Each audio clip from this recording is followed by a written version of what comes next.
Reporters TV ન્યૂઝમાં આપનું સ્વાગત છે। રાજુલા લુહાણા સમાજ દ્વારા આવેદનપત્ર પાઠવવામાં આવ્યું।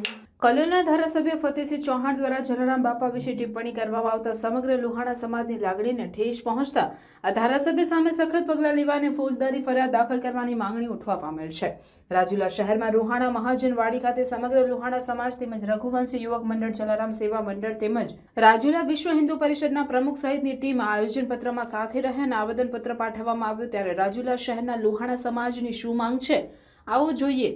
જોકે જાણવા મળતી વિગત મુજબ સમગ્ર સૌરાષ્ટ્રમાં ગામે ગામ આવેદનપત્ર વેચાઈ રહ્યા છે। ત્યારે જો તંત્ર દ્વારા આ બાબતે ઘટતું કરવામાં નહીં આવે તો આગામી સમયમાં વધુ ઉગ્ર આક્રમક રીતે કાર્યક્રમો આપવાની લુહારા સમાજને ફરજ પડશે તેવું સમગ્ર સૌરાષ્ટ્રના લુહાણા સમાજ દ્વારા જાણવા મળી રહ્યું છે। રિપોર્ટર અસલમ ગાહા।